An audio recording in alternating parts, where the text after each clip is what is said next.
नमस्कार दोस्तों, आपका अपने YouTube channel study with Rahul Tiwari में बहुत बहुत स्वागत है। दोस्तों, आज हम डेली करंट अफेयर्स के रूप में 20 अगस्त के महत्वपूर्ण प्रश्नों को लेकर आया हूं, तो चलिए शुरू करते हैं। दोस्तों, आज के प्रश्न को शुरू करने से पहले कल के अभ्यास प्रश्न को हम लोग देख लेते हैं। कल का अभ्यास प्रश्न था, कौन सा देश ओमिक्रॉन वैक्सीन को मंजूरी देने वाला विश्व का पहला देश बन गया है। दोस्तों, इस प्रश्न का सही जवाब होगा यूनाइटेड किंगडम।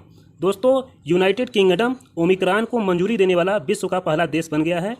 यह वैक्सीन 18 वर्ष और उससे अधिक आयु के वर्ग के लोगों के उपयोग के लिए अधिकृत किया गया है। अतः इस प्रश्न का सही जवाब होगा यूनाइटेड किंगडम।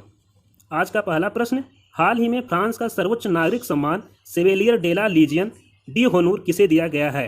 ऑप्शन ए है मुकेश अंबानी, ऑप्शन बी है प्रधानमंत्री नरेंद्र मोदी, ऑप्शन सी है एस जयशंकर और ऑप्शन डी है शशि थरूर। दोस्तों, इस प्रश्न का सही जवाब होगा ऑप्शन डी शशि थरूर। दोस्तों, फ्रांस की सरकार ने वरिष्ठ कांग्रेस नेता और तिरुवनंतपुरम केरल के सांसद शशि थरूर को सर्वोच्च फ्रांसीसी नागरिक सम्मान सेवेलियर डे ला लीजियन डी होनूर प्रदान करने का निर्णय लिया है। फ्रांस सरकार ने कांग्रेस नेता शशि थरूर को उनके लेखन और भाषणों के लिए यह पुरस्कार देने का फैसला किया है।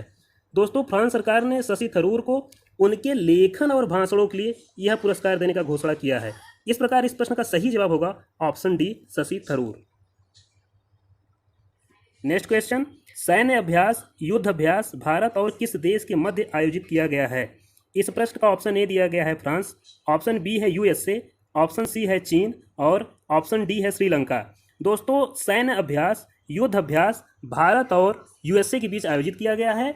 युद्ध अभ्यास एक संयुक्त सैन्य अभ्यास है जो भारत और यूएसए के मध्य द्विपक्षीय रूप से आयोजित किया जाता है। यह अभ्यास वर्ष 2002 से शुरू हुआ था। इस अभ्यास का उद्देश्य दोनों देशों की सेनाओं द्वारा रक्षा सहयोग को बढ़ावा देना है। अतः इस प्रश्न का सही जवाब होगा ऑप्शन बी यूएसए। अगला प्रश्न, हाल ही में कौन संयुक्त राष्ट्र के उच्च स्तरीय इंटरनेट पैनल में नियुक्त हुए हैं। ऑप्शन ए है राजेश वर्मा, ऑप्शन बी है राजू पटेल, ऑप्शन सी है अलकेश शर्मा, ऑप्शन डी है इनमें से कोई नहीं। दोस्तों, हाल ही में संयुक्त राष्ट्र के उच्च स्तरीय इंटरनेट पैनल में अलकेश शर्मा को नियुक्त किया गया है। अतः इस प्रश्न का सही जवाब होगा option C Alkesh Sharma. Next question, हाल ही में गंगा और उसकी सहायक नदियों की स्वच्छता के लिए केंद्रीय जल मंत्री गजेंद्र सिंह शेखावत द्वारा कितने रुपए आवंटित किए गए हैं। ऑप्शन ए दिया गया है 20,000 करोड़, ऑप्शन बी दिया गया है 30,000 करोड़, ऑप्शन सी दिया गया है 35,000 करोड़ और ऑप्शन डी दिया गया है 40,000 करोड़। दोस्तों, हाल ही में गंगा और उसकी सहायक नदियों की स्वच्छता के लिए केंद्रीय जल शक्ति मंत्री गजेंद्र सिंह शेखावत द्वारा 30,000 करोड़ रुपए आवंटित किया गया है।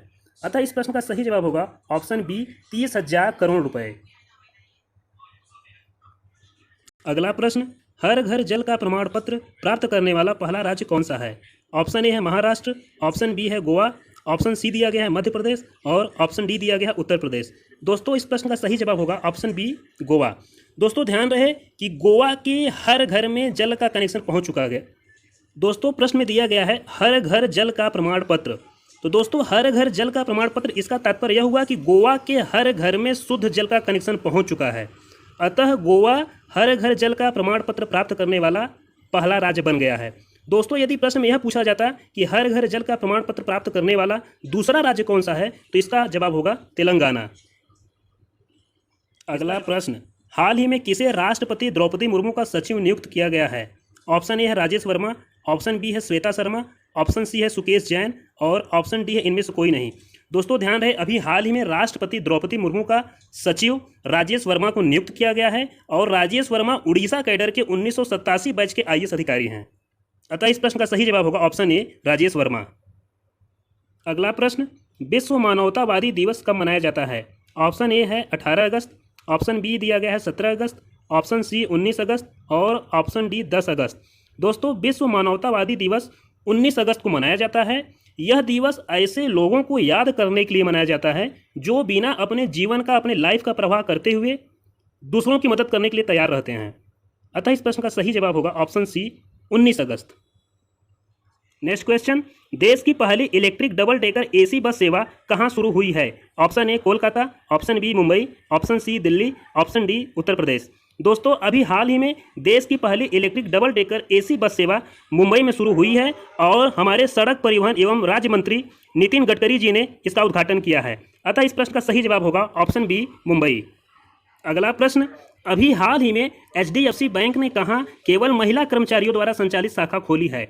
ऑप्शन ए है यूपी में, ऑप्शन बी है एमपी में, ऑप्शन सी है कोझिकोड में और ऑप्शन डी है इनमें से कोई नहीं। दोस्तों अभी हाल ही में HDFC बैंक ने केरल के कोझिकोड में महिला कर्मचारियों द्वारा संचालित शाखा खोली है। इसका मतलब इस HDFC बैंक में जितने भी कर्मचारी रहेंगे, जितने भी एम्प्लॉय रहेंगे, केवल महिलाएं ही रहेंगी। अतः इस प्रश्न का सही जवाब होगा option C Kozhikode. Next question, lucky bill app के नाम से एक ऐप किस राज्य केंद्र शासित प्रदेश की सरकार ने लॉन्च किया? ऑप्शन ए है यूपी, ऑप्शन बी है एमपी, ऑप्शन सी है केरल, ऑप्शन डी है महाराष्ट्र। दोस्तों अभी अभी वस्तु एवं सेवा कर GST की चोरी पर अंकुश लगाने के लिए केरल सरकार ने लकी बिल ऐप के नाम से एक ऐप लॉन्च किया है। अतः इस प्रश्न का सही जवाब होगा ऑप्शन सी केरल। दोस्तों इस प्रकार आज के 20 अगस्त 2022 के करंट अफेयर्स के जितने महत्वपूर्ण प्रश्न परीक्षा में आने वाले थे हमने आपको बता दिया है। आज का अभ्यास प्रश्न है जिसका जवाब आप लोग को देना है। प्रश्न है, दही हांडी को किस राज्य के एक आधिकारिक खेल के रूप में मान्यता दी जाएगी? रिपीट कर रहा हूं, दही हांडी को किस राज्य के एक आधिकारिक खेल के रूप में मान्यता दी जाएगी? दोस्तों इस प्रश्न का जवाब आप कमेंट करके जरूर दीजिएगा। तो आज के लिए इतना ही। जय हिंद।